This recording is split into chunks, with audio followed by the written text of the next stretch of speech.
De retour sur le plateau de la Tranche Info, place maintenant au focus, un débrief sur l'actualité. Forcément, ce qui nous préoccupe aujourd'hui, c'est l'application et la mise en place du fameux pass sanitaire, notamment dans les centres commerciaux. Les restaurants et les lieux festifs devront suivre dans les jours, les semaines qui viennent. Et pour en discuter avec moi ce soir, je reçois Victor Venutolo, qui est responsable, qui est représentant des commerçants de la galerie commerciale de Destreland. Bonsoir Monsieur Venutolo. Bonsoir. Et vous êtes en compagnie donc de Gennaro Dumabin, qui est lui responsable du restaurant L'Ardoise. Bonsoir. Bonsoir. Alors, le Conseil d'État a validé ce projet de loi qui va être débattu à partir de demain au Parlement. Projet de loi donc, qui valide la création de ce pass sanitaire, une nouvelle complication, on imagine, pour votre organisation. J'aimerais déjà revenir avec vous deux sur cette année écoulée, votre sentiment, ce que vous avez traversé déjà pour qu'on puisse se mettre un peu dans le contexte que vous avez vécu. Monsieur Dumabin, votre dernière année en tant qu'entrepreneur et notamment dans la restauration. La restauration, c'était assez particulier parce que je pense qu'on a, pour notre corps de métier, fait face à une vraie brutalité. C'est-à-dire que ça a commencé comment? C'est-à-dire qu'il y a une annonce et on lui dit tout simplement que demain vous devez fermer. Et de brutalité en brutalité, le temps passe, on est obligé de ne pas accueillir nos clients. Le chiffre d'affaires baisse drastiquement. C'est pas forcément évident d'obtenir les aides, mais ça nous donne le temps quand même de réfléchir et d'observer. Et puis au tout début, on fait quand même confiance. On ne connaît pas, on est comme le gouvernement. Visiblement, c'est quelque chose que tout le monde a découvert.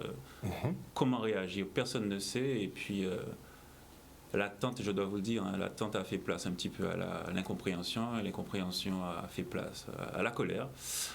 Et puis il va falloir reprendre, et puis on a pu reprendre, et puis tant bien que mal, on reste malgré tout veillatif. On réfléchit, on a l'écoute de ce que demandent nos clients, eux-mêmes se posent des questions. On se rend compte que l'humanité entière se pose des questions. Il y a beaucoup de certitudes et beaucoup de questions. Donc où on se trouve véritablement, c'est pas facile tous les jours. Donc fermeture, réouverture, fermeture, réouverture. C'était une sorte de yo-yo un peu particulier, et principalement, et à chaque fois, on s'est toujours posé la question, pourquoi les restaurants ? Pourquoi les restaurants? Pourquoi visiblement les restaurants? Alors que, moi je parle pour la Guadeloupe, j'ai jamais entendu, peut-être que vous avez entendu, moi j'ai jamais entendu parler, j'ai jamais entendu parler de cluster, on va dire, dans un restaurant en Guadeloupe. Et pour autant, je sais pas. Dans les magasins d'ailleurs. Dans les magasins. On n'a pas entendu de cluster. Parce que c'est un lieu de vie et parce que c'est un endroit qui fait sans doute du bien aux populations. Est-ce que le but, il y a un but caché? On ne sait pas. En fait, c'est ça aussi qui nourrit un petit peu tout ce qu'on imagine, l'imaginaire populaire, en se disant qu'est-ce qui Parce que vous ne comprenez pas la finalité, oui, vous ne comprenez pas l'objectif. Vraiment la finalité. Après, je peux comprendre que les premiers mois, les gouvernements soient à tâtons. Mais le temps passe, on a un petit peu plus de précision dans les résultats, un petit peu plus de visibilité, même au niveau hospitalier, on a un petit peu plus les hôpitaux, un petit peu se spécialiser, tout ça, même s'ils n'ont pas de moyens, jusqu'à présent. Jusqu'à présent, moi je parle en tant que spectateur, là j'enlève ma casquette de restaurateur, et je dis que c'est quand même assez scandaleux de voir qu'on a une population qui nous sauve, qui nous sauve la vie, qui sauve la vie de nos familles, et que fondamentalement on ne donne pas plus de moyens, il y a une baisse de lits de réanimation, de lits d'hôpitaux, de moyens généraux, et pour autant l'énergie est tout le temps mise au niveau, comment dirais-je, de la répression. J'ai presque envie de dire ça, c'est un sentiment. Peut-être que je me trompe, mais j'ai l'impression... Au-delà de ça, vous vous êtes senti un peu traqué aussi au niveau de votre activité? Ah oui, mais traqué, on va dire dans les annonces. J'ai pas mais sur les contrôles peut-être plus effectifs sur le terrain. On entend parler des contrôles, je pense qu'il y en a eu souvent, c'est passé dans les médias écrits, certains établissements qui visiblement ne jouaient pas le jeu et mettaient, entre guillemets, j'ai envie de dire, je ne veux pas trop prendre, trop annoncer mon avis profond, mettait entre guillemets en danger la population, et je trouve que c'est un peu spectaculaire pour ce que c'est finalement. Comme je vous disais, d'autant plus dans aucun restaurant on nous a annoncé de clusters, de mise en danger directe, etc. Les restaurateurs, je pense qu'ils sont assez grands, assez responsables et qui mettent en avant les mesures barrières. Pour ma part, c'est ce qu'on a fait bien volontiers dès le début. Mais tout le monde s'est prêté au jeu finalement. On s'est tous prêtés au jeu. On n'avait pas le choix. On s'est tous fait. D'ailleurs, on n'avait pas le choix. Concrètement. On n'avait pas le choix. En mars-avril 2020, le monde découvre avec stupeur un nouveau virus. La moitié de la planète est confinée. Ok, personne ne sait ce qui se passe, d'où ça vient, comment ça se traite. Ok, stupeur générale, je veux bien. Ensuite, on est déconfiné et puis on commence petit à petit à comprendre, à apprendre. On entend des avis contraires.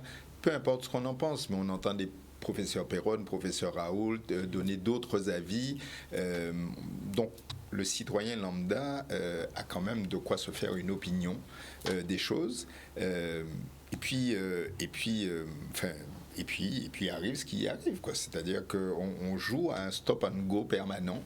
On fait fermer, on fait réouvrir, on fait fermer, on fait réouvrir à partir du moment où on a atteint un seuil. Mais enfin, il ne faut pas avoir fait maths sup, maths spé, ni l'ENA pour comprendre qu'à partir du moment où toute la population va être confinée, l'épidémie va baisser, et puis que dès qu'on va la déconfiner, elle va revenir. Alors, on n'a pas besoin d'être un grand intellectuel ni un grand scientifique pour comprendre ça, et je me bats contre ça depuis plusieurs mois, parce que d'abord, on nous a fait comprendre qu'on était fautif, que le virus circule. Mais non, le virus circule sur la planète entière. Les Guadeloupéens ne sont pas fautifs, que le virus circule chez eux. La planète entière subit ce virus. Donc, d'abord et avant tout, je voudrais dire aux responsables qui s'adressent à la population une fois par semaine de cesser de nous faire croire que nous sommes fautifs de quoi que ce soit.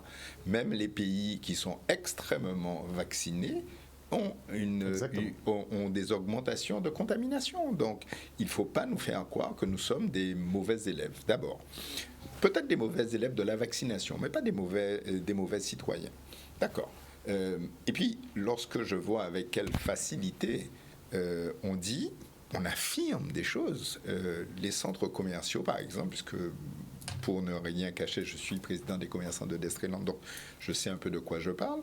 On nous dit, vous êtes fermé, vous avez une superficie de plus de 20 000 m², on va vous faire fermer parce que chez vous, le virus circule plus. Sauf que zéro cluster à Destréland, zéro cluster ni à Destréland ni dans aucun autre centre commercial d'ailleurs.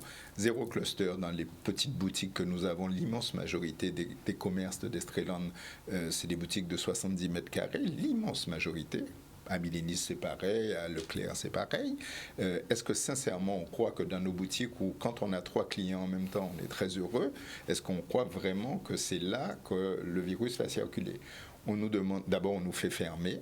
On a fermé 68 jours en 2020. Entre 2020 et 2021, est-ce que quelqu'un imagine ce que ça veut dire pour un chef d'entreprise? C'est plus de 2 mois d'activité. De rester 2 mois sans salaire. Parce que quand on est chef d'entreprise, on n'est pas salarié. Donc on a 0 salaire. Mais comme j'ai dit si bien aux autorités, aux préfets en l'occurrence, vous prenez des arrêtés pour nous faire fermer, mais prenez des arrêtés pour empêcher nos factures. Ça a l'air tellement Mais justement, simple. tout le monde se posait la question à savoir, est-ce que les commerçants devaient toujours s'acquitter de leur loyer? De même tout, quand... mais on doit s'acquitter de tout. Et entre nous, soit dit, soyons cohérents. Pourquoi on ne s'acquitterait pas de nos loyers? C'est pas le bailleur qui nous interdit d'ouvrir, c'est l'État qui nous interdit d'ouvrir. Donc ils devraient pallier à leur niveau. Bien sûr. Puisque l'État nous interdit de travailler pour la première fois dans l'histoire du monde, on interdit aux gens de travailler, alors mettez en place ce qu'il faut pour qu'on puisse vivre. Vous avez pris le contrôle de ma société, vous m'interdisez de travailler, vous m'avez nationalisé, indemnisez-moi. Et dans le meilleur des cas, on a eu 10 000 euros. Quand on était fermé 30 jours d'affilée, on a eu 10 000 euros, sinon 1 500 euros. Enfin, si on donne à un citoyen lambda 1 500 euros pour passer le week-end, c'est sympathique. Ou 10 000 euros pour passer la semaine, c'est sympathique. Mais pour une entreprise, 10 000 euros, c'est parfois même pas le prix d'un loyer, c'est parfois pas le prix d'une traite, parce qu'il fallait payer nos fournisseurs, etc. etc. Quand, après plus de 40 jours de fermeture, on nous permet enfin d'ouvrir. On nous demande un protocole sanitaire. J'ai l'impression qu'on rentrait à Fort Knox. Il fallait faire du fléchage à terre, il fallait mettre des caméras thermiques, des gels hydroalcooliques. 70 000 euros d'investissement. Je répète, 70 000 euros d'investissement. Qui sont remboursés, la sécurité sociale pour quelque chose en place? Pas du tout, non, pas du tout. C'est des sommes ridicules. Je crois que c'est 300 euros de remboursement. On en parle plus. Une aide, un signalétique, des choses comme ça. 10 jours plus tard ou 15 jours plus tard, j'ai plus le chiffre en tête, on nous fait fermer de nouveau. 60, mais qui les paye ces 70 000 euros? Mais c'est nous. C'est nous. Ça ne pose de problème à personne parce que quelque part, on a décidé ça. Mais j'attire quand même l'attention, je l'avais déjà dit. Il y a eu un cluster à la gendarmerie. On n'a pas fait fermer la gendarmerie. Il y a eu un cluster au tribunal. On n'a pas fait fermer le tribunal. Des clusters réguliers au CHU. Même. Au CHU. C'est là où il y en a le plus d'ailleurs. Voilà. On ne va pas fermer l'hôpital. Heureusement, on le fait pas fermer. Mais enfin, soyons cohérents 2 minutes. Donc, aujourd'hui, on nous donne de nouvelles règles. OK, mais elles sont d'un flou artistique. En tout cas, en ce qui concerne les centres commerciaux, il semblerait, je dis il semblerait, puisque la loi n'est pas encore votée, mais lorsque j'entends l'avis du Conseil d'État en la matière, que les centres commerciaux de plus de 20 000 m², c'est-à-dire Millénis et Destreland, pour ne pas les nommer, seraient soumis à passe sanitaire, sauf si on peut aller chercher de la nourriture ailleurs que dans ces centres-là. Mais bien sûr qu'on peut aller chercher de la nourriture ailleurs. Il y a de la nourriture partout. Enfin, il y a de la nourriture partout. Enfin, c'est hallucinant. Donc, pourquoi, encore une fois, pointer des centres commerciaux ou des restaurateurs? Le problème reste le même. On va y venir parce que... Et le problème reste le même alors que nous avons une population qui est vaccinée à 23%. Ça veut dire qu'on interdit, mais enfin, c'est quand même hallucinant. On interdit quasiment du jour au lendemain à des chefs d'entreprise d'accueillir 3/4 de la population guadeloupéenne. Enfin, c'est hallucinant. On m'interdit de recevoir 3 clients sur 4 parce que 23% de la population est vaccinée à plus de 18 ans. Mais enfin, c'est de l'inédit. C'est de l'inédit. Mais quand vous vous entretenez avec les autorités, avec les services de l'État, on imagine bien que vous montez au créneau, vous leur faites entendre votre son de cloche. Mais quel retour on vous fait? Cette fois-ci, je dis bien cette fois-ci, les échanges que nous avons eus avec la préfecture via la direction du centre commercial ont été... pour l'instant, moins sévères. C'est-à-dire que, en fait, tout le monde attend.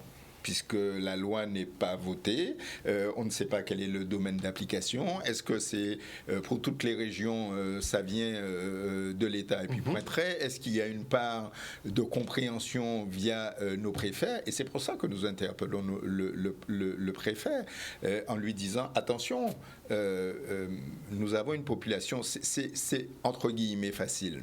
Entre guillemets, parce que rien n'est facile, de dire à une population qui est largement vaccinée, si vous n'êtes pas vacciné, vous ne pouvez pas accéder à des endroits. Mais une population comme la nôtre, qui n'a pas été vaccinée et qui n'est vaccinée qu'à 23%, même s'il y a un énorme engouement aujourd'hui pour y aller par tous les gens qui hésitaient, et c'est compréhensible, on peut en parler pendant des heures, mais du jour au lendemain, parce que le 1er août, c'est demain matin, on va nous dire, ben les gars, vous êtes gentils, mais vous n'avez pas le droit de vendre à 3/4 de la population de la Guadeloupe. Et évidemment, il y a 0 indemnité puisqu'on est ouvert. Enfin, c'est assez hallucinant. Je passe, on abordera très certainement l'histoire de contrôler le pass sanitaire de nos salariés. C'est encore un autre domaine. Mais on va y venir. Voilà. On va y aller directement puisque effectivement le responsable de l'Ardoise ici présent a laissé un message sur les réseaux sociaux, message qui a été très repris, qui a beaucoup circulé ce week-end, puisque c'est assez rare de voir quelqu'un afficher ses positions par rapport à ce pass sanitaire. Et vous l'avez donc dit, vous n'allez pas contraindre vos salariés à se faire vacciner. C'est hors de question. C'est hors de question. On a, je ne sais pas comment vous expliquer, hein. On est français, on est humain, on a une éducation, on a une culture. La fraternité, la liberté, ce n'est pas juste des notions qui sont gravées en France ou dans nos livres ou dans nos têtes. Moi, je pense un petit peu plus... Je pense exactement comme M. Benitolo, sauf que je suis un petit peu... comment dirais-je? On va m'excuser peut-être ma simplicité. Mais ce que je veux dire, c'est qu'en fait, mon analyse, après avoir rapidement analysé tout ça, discuté un peu avec mes salariés, je me suis rendu compte assez rapidement qu'il était hors de question que je me sépare d'un collaborateur sous prétexte qu'il a fait un choix vaccinal qui ne correspond pas aux injonctions, j'emploie ce terme-là volontairement, aux injonctions gouvernementales. Pourquoi? Parce que nos entreprises sont fragiles à plusieurs niveaux, hein, financièrement, et ne fonctionnent que par la force de nos salariés, l'énergie qu'ils ont à faire vivre l'entreprise. La restauration, encore plus. Il y a énormément de turnover, si je peux dire juste ça, et je me vois très très mal pour juste faire fonctionner, on va dire, le pass sanitaire, en tout cas le fonctionnement du pass sanitaire, me séparer de mes collaborateurs et leur dire simplement, bon ben allez-vous-en, je ne peux pas vous garder, je prendrai quelqu'un d'autre. Mettre du personnel au chômage, des gens qui ont des familles, des gens qui ont des impératifs de vie. Dans quelle société on vit? C'est-à-dire que pour moi, le calcul a été vite fait. La pensée automatique, je me suis dit non, mais je ne sais pas ce que pensent mes collègues restaurateurs, mais je suis persuadé qu'ils ne sont pas en désaccord avec ces idées-là. Ils ne peuvent pas l'être. On vit les mêmes difficultés, on a les mêmes problèmes, comme je disais, de turnover. On comprend qu'on a souffert on a eu les mêmes difficultés. Le petit mot que j'ai mis sur Instagram, pour être précis, c'était simplement pour faire un appel. Finalement, c'est un appel du cœur. Et de dire que dans ces moments qui sont troublés, il faut parfois pas forcément chercher à, comment dirais-je, trop lire les procédures gouvernementales. Il faut parfois peut-être un petit peu prendre du recul et se dire, mais qu'est-ce que c'est que tout ça? Est-ce que c'est vraiment cette société dans laquelle on veut vivre? Moi, je me suis dit que, tout simplement non. Et je vais peut-être reprendre la formulation du président. Moi, je lui dis non, mais quoi qu'il en coûte. Pardonnez-moi. Et je me dis que j'ai un petit garçon, on a beaucoup de personnes, on a tous une famille. Et est-ce que c'est dans cette vie-là que je veux qu'il grandisse? Une vie où... on le contraindrait de faire quelque chose? On le contraindrait de faire quelque chose parce que ses parents, par exemple, ou parce qu'un tel ou un tel n'est pas vacciné.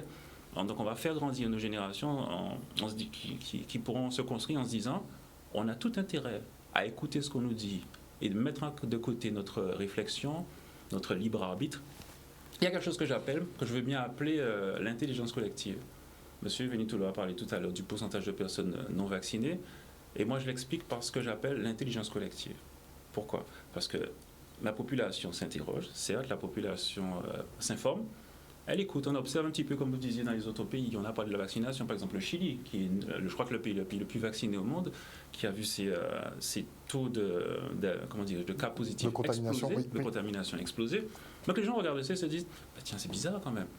Pour un pays qui est à ce point vacciné, et ce n'est pas notre cas, les chiffres augmentent à un niveau que d'ailleurs je crois que nous-mêmes n'avons jamais atteint en Guadeloupe.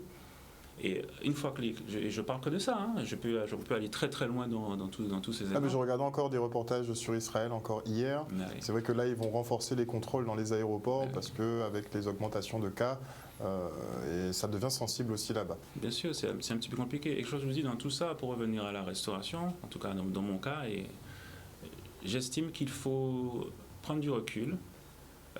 C'est peut-être risqué, ça me dérange, ça m'ennuie, j'ai presque envie, je peux le dire, j'ai presque honte un petit peu des spectateurs, d'être contemporains de ce type de procédure qu'on veut mettre en place. Puis bien entendu que le Conseil d'État n'a pas invalidé, il a demandé une petite réduction de la peine, puisque si un restaurateur, en tout cas au dépôt du texte... Donc vous le voyez comme une réduction de peine? Oui, excusez-moi d'employer ce terme-là. Hein, non, très bien. Initialement, si un restaurateur recevait des clients qui n'étaient... en tout cas, s'il ne jouait pas le jeu du pass sanitaire, il pouvait, enfin en tout cas pénalement, il les coupait d'un an d'emprisonnement et 45 000 euros d'amende. Ils ont maintenu les 1 an de prison, oui. Ils ont maintenu les 45 000 euros d'amende, mais c'est pour les personnes morales à partir de la 5e verbalisation. Sinon, effectivement, la première verbalisation et les autres qui suivent, les 4 autres qui suivent, elles ont été rabaissées de 9 000 à 1 000 euros. Alors, finalement, l'amende, en tout cas, fait 1 000 euros, concrètement, au lieu de 9 000 euros. Mais vous risquez toujours, à partir de 5 verbalisations, qu'on soit clair, vous en risquez donc 1 an de prison et 45 000 euros d'amende. D'accord, très bien. Prenons cet accord, imaginons que, entre guillemets, ça passe. J'imagine, je dis n'importe quoi, j'ai un voisin qui est restaurateur, ça lui arrive. Par soutien, je me dis, tiens, moi aussi, désolé, je ne fais pas de ségrégation. Je ne fais pas d'apartheid, je ne fais pas de discrimination entre mes clients. Il n'est pas question, justement, comme disait M. Benitoulou, là on se rejoint complètement, comment dans une pareille situation on peut se soustraire à accueillir une partie de nos clients. C'est pas possible. La clientèle. On a 80% des Guadeloupéens qui se questionnent, qui demandent d'autres solutions, parce qu'on n'en parle pas, mais il y en a certainement. Ça vient. Il y a une émission pour ça qui vient. Il y a une émission pour ça qui Oui. c'est très bien, on en parlera. Et qui se pose des questions, mais il faut qu'on puisse leur apporter des réponses. Le coup de bâton, je ne suis pas persuadé que c'est ce à quoi les Guadeloupéens... Mais il y en a qui fonctionnent, M. Vintolo l'a souligné aussi, c'est que depuis les annonces gouvernementales, c'est vrai que les queues au vaccinodrome de l'aéroport notamment, ça désemplit difficilement. Donc les gens y vont. Bon, après, on a fait quand même nos petits sondages, on a été voir. Bon, c'est surtout pour voyager principalement. C'est surtout pour voyager principalement. C'est pour vivre, c'est plus que pour voyager, Oui. c'est pour vivre. C'est pour pouvoir continuer à vivre. Voilà, mais à la limite, ça ne me dérange pas, ça. À partir du moment où c'est cohérent, ça ne me dérange pas que les gens aient envie de vivre, qu'ils aient envie de profiter d'un certain nombre de choses, entre guillemets, comme avant, et qu'ils décident d'aller se faire vacciner, pourquoi pas. Que le gouvernement indique que la vaccination est obligatoire, jusque-là, ça ne me dérange pas. Ce qui me pose un problème, c'est d'abord, c'est dans 8 jours. Oui, juste, il faut 2 doses, il faut 1 mois d'intervalle entre les 2 doses. Ça fait plusieurs mois qu'on est dans un flou artistique. Personne ne dit il faut se faire vacciner. Et puis brutalement, il faut se faire vacciner. Bon. Et puis deuxièmement, les contrôles. Ce n'est pas au chef d'entreprise à faire ce genre de contrôle. Vous voyez sur votre devanture, devant votre magasin, avec la baie... hors de question. Enfin, c'est surprenant. Ce n'est pas au chef d'entreprise que, comme a dit Jed, je n'ai pas envie de me séparer de mes équipes. Je n'ai pas envie de licencier mes équipes. Et d'ailleurs, aucun chef d'entreprise n'a envie de se séparer de ses équipes. Non. Il faut, c'est peut-être dans certains esprits tordus qu'un chef d'entreprise veut juste gagner de l'argent et licencier, peut-être dans les multinationales. Mais ici, l'immense majorité de nos entreprises a 5, 10 salariés, 2, 1, enfin bon, voilà. Nous sommes des petites structures, nous travaillons en confiance, nous connaissons les gens, nous connaissons leurs familles. Enfin, moi, si un de mes collaborateurs ou une de mes collaboratrices me dit Victor, désolé, moi c'est non. J'ai un problème. J'ai un problème parce que je ne me sens pas humainement ni professionnellement capable de dire à mon collaborateur ou à ma collaboratrice, eh bien, tu quittes l'entreprise. C'est compliqué. On a mis des gendarmes. Enfin, il y a des forces de l'ordre pour ça. Ils vérifiaient le masque dans la rue, entre guillemets, pardon, mais qu'ils fassent leur boulot. Est-ce que vous pensez que visuellement, est-ce que ça va bien sûr, permettre l'achat de mettre des gendarmes? Parce que techniquement, c'est à eux d'être effectivement devant les structures, ou des médecins, des gendarmes ou des médecins. Quand on vérifie les papiers des gens, c'est pas visuel. Il faut être assermenté normalement. Voilà, donc c'est pour ça que je dis aux forces de l'ordre à faire leur contrôle.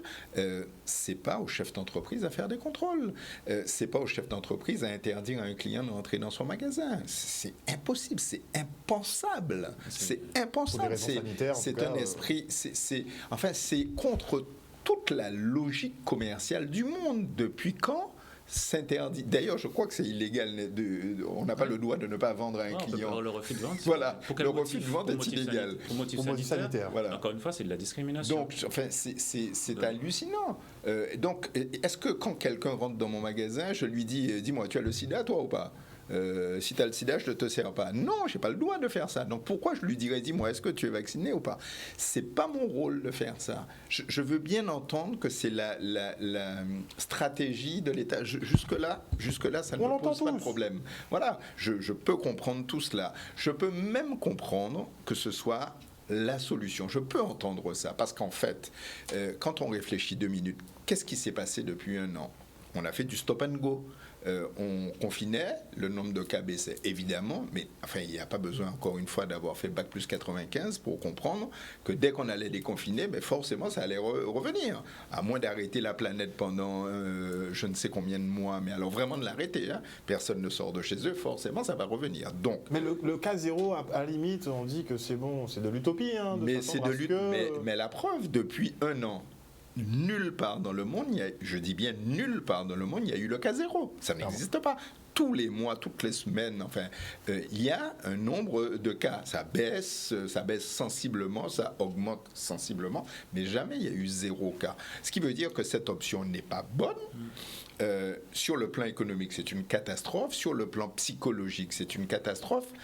L'autre option, c'est de dire, OK, ben on accepte que les gens meurent. Je crois que la population n'est pas prête à ça.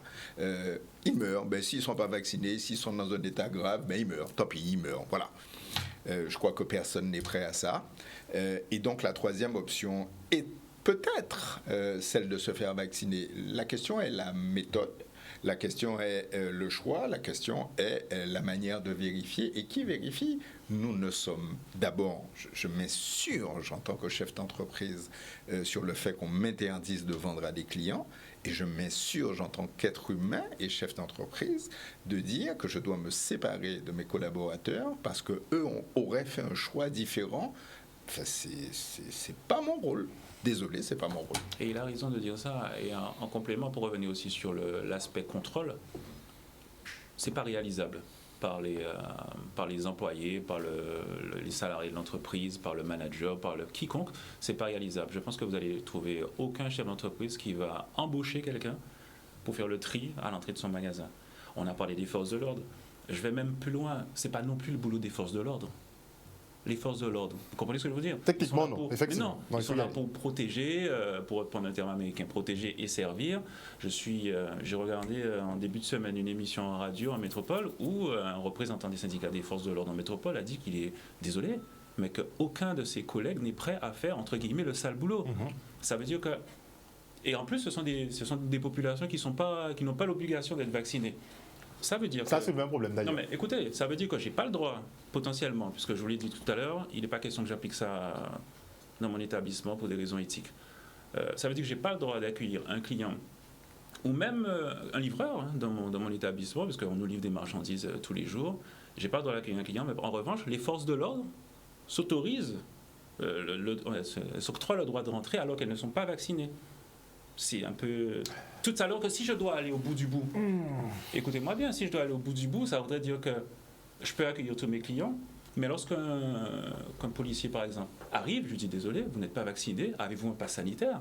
Est-ce que c'est une loi qui est différenciée est-ce qu'il y a des citoyens de seconde zone? En plus, il y a des citoyens de seconde zone au niveau... Non, c'est-à-dire que dès qu'on essaie d'intellectualiser un petit peu la question, on se heurte à chaque fois à des oppositions, à chaque fois à des incohérences. Je ne mets pas... il n'est pas question de dire que les vaccinés sont dans le faux. Pas du tout, c'est un choix. Je vous ai parlé d'intelligence collective. Ça fait partie de l'intelligence collective aussi de se dire qu'en fonction des informations que j'ai, je décide de me faire vacciner. Chacun est libre de faire ce qu'il veut. Et le problème, c'est ça, c'est la liberté. Je refuse qu'il y ait des débats où les vaccinés s'affrontent avec entre guillemets, les anti ou les personnes qui sont encore dans le questionnement. Il faut qu'on arrête ça. Je pense que si on peut lancer un appel ce soir, ce serait déjà de dire ça aussi, que la population guadeloupéenne, en tout cas ceux qui nous écoutent, doivent arrêter de s'opposer. Les personnes qui font le choix de se vacciner, très bien, elles le font en conscience. Les personnes qui décident d'attendre et de réfléchir, peut-être parce qu'elles ont d'autres informations et que parce que tout simplement elles ne sont pas visées. Beaucoup d'entre eux attendent, finalement, je discute avec beaucoup de gens, et beaucoup me disent que finalement ils attendent 2023, la fin des essais, et que là, pas de problème, ils sauteront le pas, mais effectivement, comme la question des essais cliniques et de l'autorisation de mise sur le marché conditionnelle, ça pose problème pour beaucoup. Effectivement. Oui, il y a cet aspect des choses, et puis il y a d'autres personnes qui se renseignent et qui savent qu'il y a quand même des effets secondaires, qu'il y a... Un médecin vous dira ça mieux que moi je ne suis pas spécialiste, mais il y a quand même la balance des bénéfices et des risques. Ça, on le pèse automatiquement, on se pose quand même la question, est-ce que pour une population, on va dire, entre 12 et 40 ans, c'est judicieux de se faire vacciner? Et les résultats montrent qu'à mon avis, c'est pas forcément une bonne chose. Les chiffres parleront. Les chiffres, pour l'instant, ne disent que c'est pas forcément indiqué. Alors, pour avoir une... comment dirais-je? Voilà, une protection, j'oublie le nom. Bref, pour avoir une immunité collective, on nous dit très souvent qu'il faut un fort pourcentage de personnes vaccinées. Mais M. Benito l'a dit tout à l'heure, je ne peux pas être en contradiction avec ça. Les pays qui sont fortement vaccinés, il y a un rebond. Est-ce que le vaccin empêche les contaminations? Non. Est-ce que le vaccin empêche la contraction de la maladie? Non. Pas du tout. Est-ce qu'il empêche Non, c'est... Il réduit les formes graves. Il réduit les formes graves. Tant mieux. Et encore une fois, je suis persuadé que c'est ce petit élément-là qui a fini de convaincre les personnes qui ont pris le choix de la vaccination. Après, le choix de la vaccination, encore une fois, je fais partie de ceux qui prennent pas mal de recul sur la question, sans jugement. Et je me dis, on a parlé tout à l'heure des fermetures, on a souvent fermé. Il y a aussi cet aspect j'ai presque envie de dire, le syndrome du prisonnier. On a été mis en prison à titre privé, à titre professionnel. En aller, retour, on revient, on repart. C'est assez traumatisant. Vous en conviendrez. Qui veut de nouveau être confiné? On a des populations qui osent s'exprimer, et c'est tant mieux, et qui osent dire, de façon assez virulente, de dire, mais il n'est pas question qu'on me reconfine, couvre-feu. Et c'est de la faute, des personnes qui ne veulent pas se faire vacciner. Je pense qu'on se trompe. Et qu'on arrive à un moment donné où on oppose les personnes, et je l'ai dit tout à l'heure, c'est une très mauvaise idée d'opposer les personnes qui veulent se faire vacciner, les personnes qui font le choix d'attendre, parce qu'en prenant du recul, on se rend compte que c'est quand même construit. Il y a un stress énorme. Quelqu'un qui, quand même n'a pas forcément décidé ou qui a décidé, qui veut encore revivre ça? Rester coincé à la maison, ne pas pouvoir travailler, ne pas avoir d'activité en extérieur, et en se disant tout simplement qu'à l'extérieur, mais c'est la mort qui nous attend. Désolé, hein, mais quand on allume la télé, pour ceux qui le font encore, c'est vraiment ce qu'on entend. C'est la terreur à la télévision. On a parlé de M. Attal tout à l'heure, qui est porte-parole du gouvernement. Qu'est-ce qu'il dit? Ses premières paroles étaient de dire qu'il demandait au préfet la plus grande sévérité.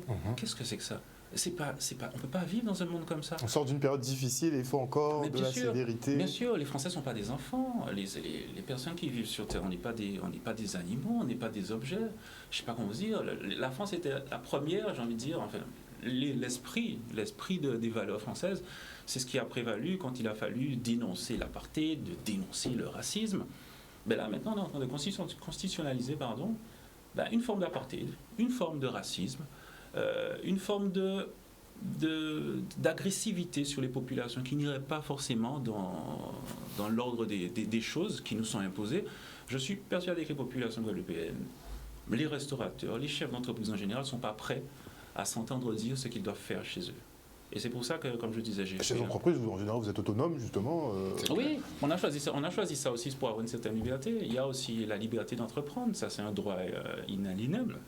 Il faut qu'on puisse en parler aussi. C'est très très difficile et je pense qu'il faut, encore une fois, pourquoi pas prendre cet exemple-là, de prendre du recul, de ne pas ostraciser ceux qui décident d'y aller, si je veux parler du vaccin, et de ne pas s'énerver, de ne pas avoir de l'agressivité. Passons longtemps, et c'est assez spectaculaire de voir à quel point on dit, mais si on est dans cette situation-là, c'est à cause des gens qui ne veulent pas se faire vacciner. Je pense que c'est faux. Je pense qu'il y a une autre solution. Je pense qu'il faut... Il y a une autre lecture qu'on peut avoir. Une autre lecture qu'il faut avoir. Il faut qu'on pense d'abord à vivre ensemble et à penser aux autres solutions et aussi avoir une lecture, comme vous disiez, de l'existant. D'aider aussi, on n'en parle pas assez, d'aider aussi les soignants. C'est complètement anormal de voir qu'il y ait autant de demandes, autant de difficultés, qu'on n'ait pas su mettre plus de lits au moment où c'était vraiment la crise. Et qu'on entendait les représentants étatiques nous dire écoutez, ça prend du temps, il y en aura au moins pour un an. J'ai une question justement pour vous en tant qu'entrepreneur. Qu'est-ce que vous auriez préféré? Que les 200 milliards du plan d'urgence aient été redirigés vers les hôpitaux pour en construire, avoir des moyens? Vous avez la réponse. Ou bien arrêter l'économie comme ça a été fait? Vous avez la réponse. Ça fait partie des choses que dans ce même studio, j'avais dit à monsieur le préfet... en aparté, je lui avais dit, mais je ne comprends pas, vous dépensez, pour reprendre l'expression du premier de la classe, le président de la République, vous dépensez un fric de dingue en indemnités qui ne serviront à rien, parce que quand vous... Ça n'a généré aucune... 1500 € d'indemnité, enfin, ça ne sert strictement à rien, c'est des bouches-trous pour une entreprise, mais passer ces milliards... dans l'hôpital. Il m'avait répondu, vous plaisantez, vous voyez l'argent qu'on met à l'hôpital? Je dis non, pas le nouvel hôpital qui va être créé. Bien compris. Je ne parle pas de celui-là, bien sûr il va être créé un jour, mais le problème n'est pas un jour d'avoir des salles de réanimation, le problème il est de l'avoir maintenant, parce que si j'ai bien compris ce qu'on nous disait, vous êtes confinés parce qu'il y a un nombre trop important de cas de réanimation et l'hôpital ne peut pas suivre. Exact. Donc en fait, si on avait un hôpital extrêmement performant avec beaucoup de lits de réanimation, nous n'aurions jamais connu le confinement. Donc mettons un peu... Enfin, encore une fois, pas besoin d'avoir fait Bac plus 95 pour comprendre ça, mais manifestement, ce n'était pas le choix politique qui a été fait. Je respecte les choix politiques, ils ont peut-être des raisons. Mais je voudrais être un peu provocateur. Passons sur les 2 premiers mois de confinement général de la moitié de la planète. Personne ne savait, encore une fois, bon, soit. Mais on a connu d'autres confinements en Guadeloupe et en Martinique. Encore une fois, moi, la France, je ne dis pas je m'en moque, c'est pas ça, c'est un peu loin. Ce qui m'intéresse, c'est chez nous, Guadeloupe, Martinique. Et je me rends compte d'une chose, c'est que je n'ai pas entendu beaucoup de gens hurler au manque de liberté. Je n'ai pas entendu beaucoup de gens dire, mais de nous assigner à résidence, c'est un manque de liberté. De nous interdire d'aller sur une plage. En fait, quel non-sens! C'est un manque de liberté. Mais il y avait le côté répressif, il y avait le tout répressif. Mais Monsieur Dumas quelle a parlé. aberration! Mais quelle aberration! On nous interdisait de faire du sport à plus de 10 km ou d'1 kilomètre, je ne sais plus. On devait s'autoriser par des papiers qu'on signait tous les jours. On s'autorise à sortir en disant sur l'honneur qu'on était franc. Enfin, mais quelle aberration! Quelle aberration! On est quand même passé pour des idiots aux yeux du monde. Mais clairement, je pense. mais clairement. Et quand je hurlais sur ça, j'ai pas entendu beaucoup de gens hurler à ce moment-là. Et quand j'entends aujourd'hui qu'on me dit que se faire vacciner, c'est une atteinte à la liberté, c'est vrai. L'obligation vaccinale est une atteinte à la liberté, c'est une évidence. Mais pourquoi c'est uniquement aujourd'hui que j'entends cette petite musique de la liberté? Ça fait 1 an et demi qu'on joue avec nos libertés, parce que moi, m'interdire d'aller au cinéma, d'aller à la plage, d'aller au restaurant, de sortir de chez moi à l'heure que je veux, d'avoir un couvre-feu, et de me signer des papiers, mais Ça a commencé bien avant la vaccination. Bien avant la vaccination. Donc, je suis un peu interrogatif sur ça. Je pense que c'est la peur. Je pense que c'est la peur qui a été construite. Et je le disais tout à l'heure, quand vous enfermez des gens, quand vous leur mettez des restrictions et qu'ils ne connaissent pas, et surtout vous qui êtes représentant gouvernemental, vous dites on ne connaît pas la maladie. On va faire ce qu'il faut, mais on ne connaît pas la maladie, quoi qu'il en coûte, etc. Donc le public qui n'a pas plus d'informations que ça, et le peu d'informations qu'ils ont est très, il y a des canaux de distribution qui sont très contrôlés sur les réseaux sociaux. Vous ne pouvez pas écrire vaccin ou Covid ou questionner là-dessus sans qu'il y ait une alerte de Facebook. Bannière, blocage, alerte. Un blocage, etc. Et ça inquiète. Et c'est ça que je veux dire aussi, qu'il y a pas mal de choses qui sont contre-productives. Comprenez-vous? Il y a un gouvernement qui est main dans la main avec les grandes puissances, on va dire, des réseaux sociaux, et qui organise un petit peu le discours politique et le discours sanitaire sur cette question-là. Et quelqu'un qui n'a pas forcément, comme je disais, le recul, va se dire, mais mon Dieu, effectivement, j'ai une publication qui m'informe de quelque chose, mais il y a quand même une alerte, donc je lis l'alerte. Mais au bout d'un moment, si vous réfléchissez un petit peu, vous dites, mais comment ça se fait? Pourquoi, dans tout ce que je veux avoir comme information, je dirais pas divergente, mais qui pourrait m'apporter un petit plus, pourquoi à chaque fois on m'empêche d'y aller? Pourquoi à chaque fois on veut me fermer les yeux, on va dire, me mettre des œillères sur telle ou telle question? Moi, je suis le premier consommateur des réseaux sociaux. J'en ai besoin pour mon entreprise. Je me renseigne sur l'actualité Covid, c'est vrai. Je me renseigne sur l'actualité du monde en général. Mais force est de constater qu'à chaque fois qu'une personne a un avis divergent sur la question, il se fait systématiquement tabasser. Même les plus grands scientifiques, oui. dans leur propre discipline. Mais c'est ça que je ne comprends pas. C'est-à-dire que vous avez des prix Nobel, notamment, je me rappelle plus ce docteur, Luc Montagnier, qui était prix Nobel, qui a dit un jour, je suis désolé, structurellement, la construction de ce virus que j'ai pu étudier personnellement, il l'a séquencé le génome. Ça me démontre que c'est quelque chose qui n'est pas naturel. Toute la caste médiatique s'est levée en disant cette personne, on doit lui retirer le droit de parole. Qu'est-ce que c'est? Je parle de même des podologues qui ont eu le droit de parler là-dessus et qui ont dit mais qu'est-ce que c'est? Qui est cet individu? Il faut l'empêcher de parler. Alors qu'il est prix Nobel. Il est prix Nobel. Il est prix Nobel de médecine. Aujourd'hui, presque 2 ans après, on se rend compte qu'il y a certains articles qui vous disent qu'effectivement, c'est certainement un virus qui a été échappé d'un laboratoire. Mais ces petits articles-là, encore une fois, ils sont le coup de tampon de Facebook et du gouvernement qui vous dit attention, c'est peut-être pas vrai, c'est à vérifier. Mais force est de constater qu'il faut quand même écouter les gens qui connaissent le sujet et il faut, encore une fois, prendre du recul. Ne pas céder à la peur. On est arrivé à un moment donné où je pense, comme je disais tout à l'heure, qu'il faut s'unir, il faut arrêter de céder à la peur. Et si la peur maintenant a le visage du pass sanitaire, moi, ce que je propose, et ce que j'essaie de proposer dans mon post sur Instagram, c'est on s'arrête un moment et on se dit, le monde qu'ils veulent eux, nous n'y participerons pas. Et pardon, c'est assez osé de dire ça, parce que si à la suite on vous dit que vous avez des amendes, des peines de prison, Ben, voyez-vous, je n'y participe pas. D'accord, allons-y. Alors, quand on va mettre tous les restaurateurs de Guadeloupe en prison, tous les clients de Guadeloupe auront des amendes. Monsieur Benutolo ira en prison avec moi. Et je vous le dis, hein, si demain on vous met une amende parce que vous avez reçu des gens, je viendrai et je dirai non. Mais moi aussi, je fais exactement comme Monsieur Benutolo. Que faisons-nous? Allons-nous tous aller en prison? Qu'est-ce qu'on fait? Est-ce que vous pensez, M. Vinitolo, qu'il y a une fronde qui risque de s'organiser, à l'image de ce qui se fait en Hexagone d'ailleurs? On a une grosse manif. J'ai des vidéos de restaurateurs qui demandent au président de la République de faire des demandes écrites expressément et de spécifier qu'on l'oblige effectivement à effectuer des contrôles, à demander le pass sanitaire, mais que lui ne prend pas la responsabilité. On a des restaurateurs, on a beaucoup de chefs d'entreprise qui commencent à se positionner au national. Sincèrement, je ne sais pas. Je m'interroge sur tout ça.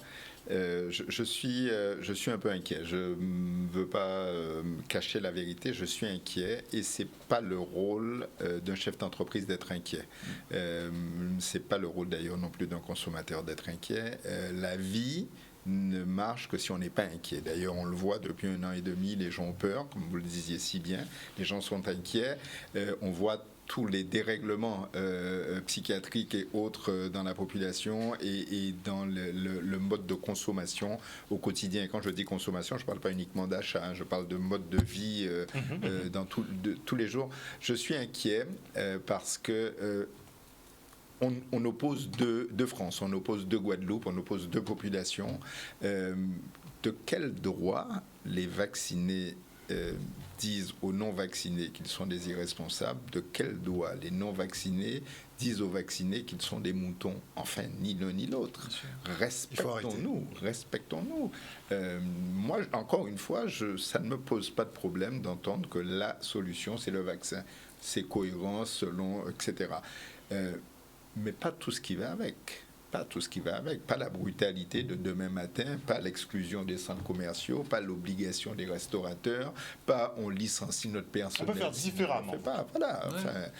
Pas ça, c'est pas notre rôle. Ce n'est pas notre rôle. Nous sommes des chefs d'entreprise. Notre travail, c'est de donner du boulot aux gens, pas de les licencier. On ne cherche pas à licencier nos équipes. Et de servir la population. C'est le deal, normalement. Voilà, c'est pas ça. Donc, ok pour les passes sanitaires, ok pour les vaccins et tout, pas ce qui va avec. Moi, je partage. Donc, quand l'heure viendra du contrôle, parce que vous allez, d'Estreland, c'est quasiment sûr que vous n'allez pas y échapper. D'Estreland et moi, je pense, parce que... Clairement, voilà.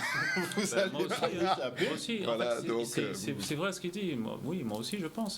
Et c'est un petit peu dommage. C'est un petit peu dommage parce qu'on va rentrer dans un système de répression-sanction, où on va forcément taper sur celui qui est visible, celui qui un petit peu sort du lot, celui qui est un petit peu... Pour faire un peu l'exemple. Pour faire un peu l'exemple. Et c'est là que je dis qu'il faut quand même avoir une bonne attitude. Les non-vaccinés et les vaccinés doivent s'unir. Les restaurateurs doivent s'unir, les professionnels doivent s'unir, mais plus généralement, tout simplement, la population doit s'unir, la société guadeloupéenne, la société mondiale doit s'unir, tous ceux qui subissent un petit peu ça. Le pass vaccinal, de façon vraiment, en tout cas mis comme le président veut le mettre en place, et je dis bien le président parce que c'est vraiment à son initiative. Je pense qu'il n'y a que dans certaines dictatures ça a été mis, je crois que c'est le Kazakhstan, d'autres pays un petit peu, vraiment un petit peu... C'est des pays où les droits de l'homme, c'est vraiment limité. C'est un petit peu spécial. Il y en a moins d'une dizaine et c'est des pays assez spéciaux quand même. Et je fais un petit appel justement du pied aux personnes qui sont un petit peu scandalisées de voir qu'il y a un petit peu de réticence sur le pass vaccinal. Prenez de nouveau un peu de recul et dites-vous, mais est-ce que c'est vraiment ce qu'on veut? Est-ce que si on vous avait dit il y a 2 ans que pour aller dans un restaurant, vous obligez à prendre un pass vaccinal, est-ce que vous seriez du même avis? Je pense que non. Mais ils auront raison de nous répondre quand même que la situation se dégrade. Oui, mais elle se dégrade comment? Parce qu'on vous l'annonce comme dégradée.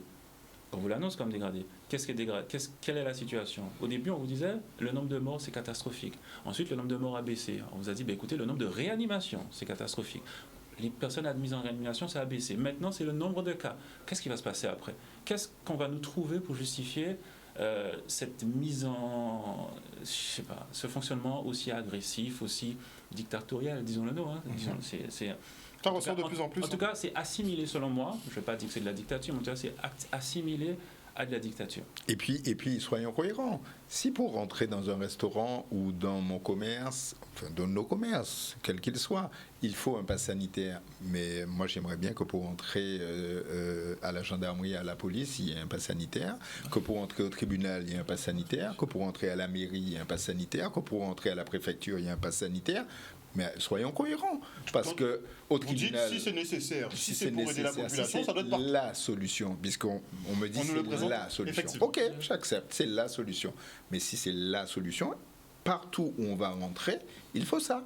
Et donc, pour entrer à la préfecture, il faut le pass sanitaire. Pour entrer à la gendarmerie ou à la police, il faut un pass sanitaire. Pour entrer au tribunal quand on va me convoquer ou quiconque d'autre, mais il faut un pass sanitaire, etc. Et donc, tous les membres de la préfecture, de la police, de la gendarmerie, du tribunal doivent impérativement être vaccinés. Et là, on est cohérent.